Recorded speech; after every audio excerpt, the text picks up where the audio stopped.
Have you ever stopped to think that if IT weren't for one decision made back then, Newcastle's history could be totally different? Well, today we're diving into the crucial role Yusei Al-Romain played in choosing Eddie Howe, and how that moment changed everything at our club. I'm Rodrigo, and you're watching Newcastle Mania, the channel made by fans, for fans who live and breathe Newcastle United. You blinked, and suddenly Newcastle was making headlines everywhere. And today we got a story that's going to hit every fan right in the heart. Amanda Staveley's revelation about how Eddie Howe was chosen to lead the club. But before we dive into this bombshell, you know how it works. Only heavy-hitting news here. But first, just a quick word. Remember those Chelsea fans who said this channel wouldn't grow because our fan base is too small? Well, they are starting to go quiet because our numbers are growing. So let's keep pushing. If you love Newcastle and want to shut them up once and for all, hit that subscribe button right now. It costs nothing, but sends a message. Let's hit 1,000 subscribers together and show them what the Black and White Army is all about. So here's the deal, fans. Amanda Staveley spoke out and explained how it all happened. While many saw Unai Emery as a favorite, it was club president Yusei Al-Romain who made the call. Eddie Howe is the right man for Newcastle. Staveley revealed how Eddie simply shined during the interview process. Just imagine, over 30 names were evaluated, including high-profile, experienced managers. In the end, it boiled down to two top candidates, Unai Emery, with experience at major European clubs and considered the favorite, and Eddie Howe, who had just come off a tough season with Bournemouth and had been relegated. For many in the market, Howe was a risk. Agents, experts, and even some influential voices in football warned that hiring him could be a disaster, suggesting Newcastle might sink even further with a manager fresh from relegation. But this is exactly where Yusei Al-Romain's role became crucial. Staveley highlighted that Yusei trusted his own judgment, the common sense is always shown, and saw something many ignored: seriousness, intelligence, dedication, and a genuine passion for football that Howe exuded. IT wasn't just about his CV or past results. IT was about recognizing the manager's personality, his leadership qualities, and his ability to inspire players. She said that, even facing pressure and opposing opinions, Yusei made a firm and confident decision. He believed in Howe's potential to transform Newcastle, seeing beyond the criticism and doubts that surrounded the market. And as we know today, that bet paid off. Howe didn't just save the club from relegation. He kick-started an era of historic success in European respect. In other words, this decision wasn't just about hiring a manager. IT was about having the vision and courage to back someone who could change the club's trajectory. And this is exactly the moment of trust and insight that Staveley wanted to highlight. Eddie Howe shone during the interviews, and Yusei had the wisdom to recognize it at just the right time. And of course, Amanda Staveley's revelation didn't go unnoticed. IT made waves among fans, the media, and experts alike. On social media, Magpies didn't hold back. Imagine if it had been Emery, would we have made the Champions League so quickly? Or if IT weren't for Howe, we might still be fighting relegation. Many fans made it clear Howe was the best thing to happen to Newcastle since the takeover. The press didn't hold back either. Articles, podcasts, and sports shows debated Yusei's decision, with many highlighting that in a market full of opinions and risks, backing Howe at the right moment was more than a managerial choice. IT was a strategic move that completely changed the club's destiny. Some commentators went even further, analyzing how Howe impacted the club over the past 2 years. Historic Champions League qualifications, winning the League Cup after 70 years, and transforming Newcastle into a respected Premier League team.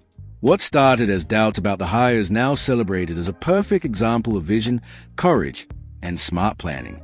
And of course, among fans, the question on everyone's lips: would we have achieved all this if they'd gone with consensus and hired Emery? The general consensus is clear. Howe not only proved his worth but became a modern icon of the club, and Yusei Al-Romain's common sense is hailed as a key factor that made it all happen. So, the reaction isn't just about a name. It's about trust, strategic vision, and that feeling that sometimes going against the grain can lead to historic results. And this is exactly where we start to understand the real weight of this decision. We're talking November 2021. Newcastle was in the relegation zone. The tension was off the charts, and every move was being watched closely all across England and beyond. One wrong step could have put not just the season, but the entire project the new board wanted to build at St. James Park at risk. In the middle of this pressure cooker, full of criticism and conflicting opinions, Yasser Al-Rumayyan stood out. While agents and experts urged caution, some even warning that Eddie Howe had just been relegated with Bournemouth, Yasser saw something different. He saw a manager with vision, intelligence, and the ability to rebuild.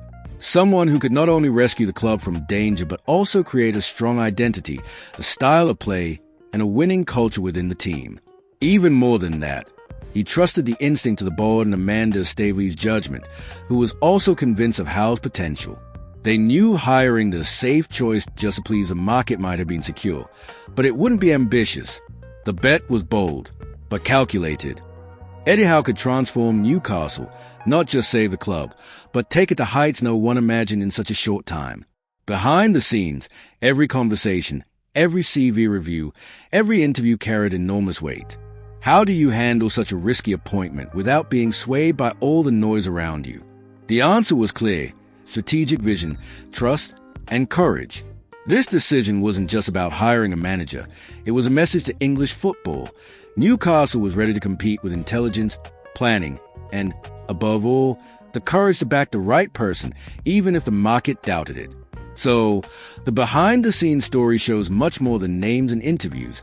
It reveals leadership, perception, and the ability to look beyond the immediate. And it's exactly this vision that turned Eddie Howe into the most successful manager in modern Newcastle history. And the results didn't take long to show. Under Howe, Newcastle not only escaped relegation, but returned to the Champions League, competed for trophies, and even ended a 70-year wait by winning the EFL Cup. Today, many already consider him the most important manager in the club's modern era. And just think, it almost didn't happen. We nearly missed his story entirely. If you look at other clubs, the lesson is clear. How many big teams bet on trendy managers, recommended by agents, and ended up failing? Newcastle chose a different path. They trusted the intuition of those making decisions on the ground and found the right leader. That's the difference between building a solid project and living a fantasy. And look, fan, this choice didn't just save the club in the short term. It paved the way for the future. Howe didn't come just to put out fires. He came to transform, and today Newcastle commands respect across Europe. And who knows, in the future, when we lift that Premier League trophy or even the Champions League, we'll be able to look back and say, it all started right here, back in 2021. That's why, sometimes, one decision can change the entire history of a club. Amanda Staveley spoke, Yasser believed, and Eddie Howe proved that every second of that gamble was worth it. In the end, it was a courage to trust the different that started Newcastle's greatest chapter in modern history. And now I want to hear from you. Fen, do you think if Emery had come, Newcastle would be where we are today? Or was it really Howe who changed everything? Drop your thoughts in the comments because I want to know what you think. And of course, if you enjoyed the video, hit the like button, turn on the bell, and subscribe here to Newcastle Mania. Thanks for watching till the end. And remember, this is just the first of many stories showing the strength of our black and white army.